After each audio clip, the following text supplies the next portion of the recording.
Estamos iniciando mais um plantão elétrico e hoje traremos algumas das principais crises no sistema elétrico de potência brasileira ao longo do século XXI. Mas primeiro, vamos conhecer o CEP? Então, o CEP consiste em um conjunto de instalações e equipamentos destinados à geração, transmissão e distribuição de energia elétrica. A geração é a etapa de obtenção e transformação da energia oriunda de fontes primárias e aqui no Brasil a maior parte da energia elétrica é provinda das usinas hidrelétricas. A transmissão é o passo da condução da energia de onde ela foi produzida para os centros de consumo. Nesta etapa, acontece também a interligação do sistema por meio das linhas de transmissão de alta tensão. Neste momento, ocorre a mudança de tensão. Já a distribuição é onde ocorre a redução da tensão para níveis mais baixos para utilização segura, em equipamentos elétricos. Bem, agora que já conhecemos um pouco do CEP, vamos conhecer algumas das principais crises no setor elétrico que causou grande desconforto à população brasileira. Nossa repórter Débora apresentará a primeira das crises que preparamos para o jornal de hoje. Confira aí. Em 2001, a população brasileira foi obrigada a mudar seus hábitos de consumo de energia drasticamente. O motivo? Bom, o risco iminente de corte de energia elétrica em todo o país, um fenômeno que ficou conhecido como apagão. Era o último ano do governo do presidente Fernando Henrique Cardoso, FHC, e no ano seguinte ocorreriam eleições presidenciais. A crise energética estava ligada principalmente à falta de planejamento no setor e à ausência de investimentos em geração e distribuição de energia. Durante seus 2 mandatos, FHC buscou realizar uma série de medidas de enxugamento da máquina pública, que incluía a privatização de várias empresas estatais. Dentre elas encontravam-se as empresas de distribuição de energia, essenciais ao planejamento econômico nacional, já que eram necessárias para o funcionamento das empresas. Somou-se isso ao aumento contínuo do consumo de energia graças ao crescimento populacional e ao aumento de produção pelas indústrias. Outro fator que contribuiu para agravar a situação foi o fato que mais de 90% da energia elétrica do Brasil era produzida por usinas, que necessitavam de chuva para manter o nível adequado de seus reservatórios para a geração de energia. Entretanto, naquele ano, houve uma escassez de chuva e o nível de água dos reservatórios estava abaixo. Além disso, a ausência de linhas de transmissão impediu o governo de manejar a geração de energia de onde havia sobra para locais onde havia falta de eletricidade. Esse fato obrigou o governo de Fernando Henrique Cardoso a dar explicações à sociedade sobre o que estava acontecendo e justificar as perdas e os danos causados a todos. Vamos analisar com a repórter Letícia quais foram essas possíveis soluções e como a população foi afetada. Então, para sair dessa grave crise, o governo teve que preparar um plano de contingência baseado no acionamento de termoelétricas para a restauração do planejamento com a instituição de leilões de energias futuras no mercado atacadista de energia, a MAI, e para a realização de um rápido investimento em linhas de transmissão. Todavia, o que marcou a população foram as medidas do governo federal para forçar os brasileiros a racionar a energia. A partir de 1º de julho de 2001, os consumidores tiveram que cortar voluntariamente 20% do consumo de eletricidade. Caso contrário, teria um aumento no valor da energia. Segundo o plano, quem consumisse até 100 kWh por mês, que é 30% dos lares brasileiros, não precisaria economizar nada.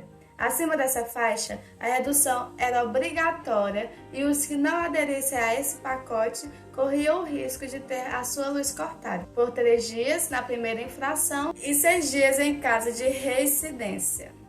O governo ainda impôs uma sobretaxa às contas de energia que fossem superiores a 200 kWh por mês, pagando 50% a mais sobre o que exercesse a esse patamar. Haveria também uma segunda sobretaxa de 200% para as contas acima de 500 kWh. A troca de lâmpadas incandescentes por lâmpadas fluorescentes, que são bem mais econômicas, foram as principais formas de alcançar a meta de redução do consumo, bem como o desligamento de aparelhos eletrodomésticos, como as geladeiras, os freezers, a televisão e etc., durante algum período do dia. Já na indústria, que aconteceu para fazer essa redução de consumo. As máquinas alimentadas por energia elétrica foram trocadas por outras a gás. Outra crise que causou grandes desconfortos foi uma em 2014, onde Dilma Rousseff governava o Brasil, desde que o governo federal publicou a medida provisória 579, a fim de reduzir os preços da energia. Foram perdidos 105 bilhões de reais, segundo os cálculos feitos pelos especialistas Adriano Pires, do Centro Brasileiro de Infraestrutura, e Mário Veiga, da consultoria PSR. Um valor equivalente a um ano de receita da distribuidora de energia. A perda bilionária foi causada pelo desequilíbrio entre receitas e despesas das distribuidoras, pela baixa geração de energia por usinas hidrelétricas e indenizações pagas às empresas que aceitaram renovar as concessões de usinas e linhas de transmissão por meio da MP. Por causa da medida, a maioria das distribuidoras ficaram sem energia suficiente para fornecer a seus clientes. Para contornar o problema, elas foram obrigadas a recorrer ao mercado de curto prazo, segmento no qual a energia é mais cara. Agora vamos ver outros fatores que agravaram ainda mais esta crise. Nossa repórter Remísia Oliveira trará mais informações. Então, o pequeno volume de chuvas agravou ainda mais a crise, pois o preço da energia do mercado de curto prazo, o PLD, preço de liquidação das diferenças, é calculado principalmente sobre a expectativa de água afluente nos reservatórios. A partir de fevereiro, o PLD esteve próximo do teto permitido em lei, que é de R$ 822,83 por megawatts a hora. Os autores ressaltam que 60% do valor será pago pelos consumidores de energia por meio dos aumentos nas tarifas, e os outros 40% serão arcados pelos seus contribuintes. Segundo os especialistas, em 2013 o governo gastou 20 bilhões entre os repasses às distribuidoras e entre as indenizações feitas às empresas que aceitaram renovar concessões por meio da medida. Em 2014, os gastos subiram para 54,9 bilhões, principalmente pelos efeitos do pequeno volume de chuva. Com o aumento do PLD, os repasses às distribuidoras subiram para 21,8 bilhões. Outros 10 bilhões foram gastos com indenizações. Além disso, outro prejuízo, o de 23 bilhões, apareceu neste ano. Esse prejuízo foi por conta de geradores de energia que não conseguiram gerar eletricidade o suficiente para honrar com seus contratos. Os autores ainda incluem na conta uma projeção de perdas de 30,5 bilhões para o próximo ano. O uso permanente de usinas térmicas custará 8,5 bilhões e outros 22 bilhões precisarão ser gastos em indenizações das empresas. Pires afirma que os números mostram que essa é uma das maiores crises vividas pelo setor elétrico na história. Adriano Pires afirma que, abre aspas, o racionamento em 2001 causou um rombo de 25 bilhões e essa crise, sem racionamento, já custou 4 vezes mais. O apagão no estado do Amapá é considerado um dos maiores blackouts do Brasil desde o apagão de 1999, que atingiu parte do país. Teve seu início no dia 3 de novembro de 2020, atingindo 13 dos 16 municípios do estado, incluindo a capital Macapá.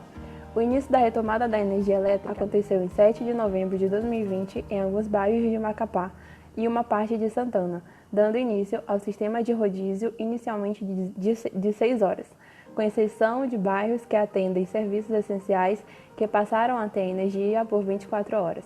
Em 12 de novembro, o racionamento é reduzido para 4 horas, ocorrendo em dias pares e ímpares e se estendendo nos outros 11 municípios atingidos. No dia 17 de novembro de 2020, ocorre um segundo apagão após uma falha na distribuição de energia, com o problema sendo totalmente solucionado na madrugada do dia 18.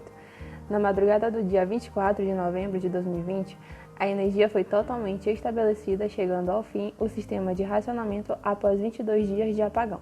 Serviços de telefonia celular, internet, abastecimento de água, saques eletrônicos e bancos, caixas de supermercados, lojas de conveniência, bares e restaurantes e outros locais foram afetados pela falta de energia. Já os hospitais, incluindo os de campanha contra o Covid-19, passaram a funcionar com a ajuda de gerador. O Ministério de Minas e Energia deu início a uma investigação junto com a ANEEL e a ONS sobre o que pode ter causado o apagão a partir do dia 5 de novembro. No dia 6 de novembro, o Ministério Público Federal instaurou um inquérito civil para apurar as possíveis responsabilidades das empresas e órgãos envolvidos no apagão. No pedido está a solicitação para que o governo do estado trace em até 24 horas um plano de ação para a retomada de energia.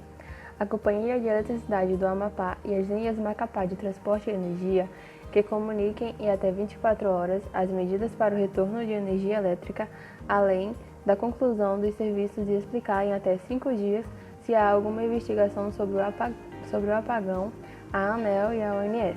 Um esclarecimento em até 5 dias já se iniciaram um levantamento sobre o caso e as eventuais responsabilidades e a Companhia de Água e Esgoto do Amapá que informe o que foi afetado em decorrência do apagão, bem como as medidas que estão sendo adotadas para restabelecer o abastecimento de água. Então, como vimos, a energia elétrica é fundamental para a maioria de nossas atividades. Uma crise no setor elétrico afeta outros setores, o que gera um efeito dominó e pode colocar o país inteiro em crise. Diante disso, é necessário que qualquer risco de falha sejam brevemente resolvidas. E com isso encerramos mais um plantão elétrico.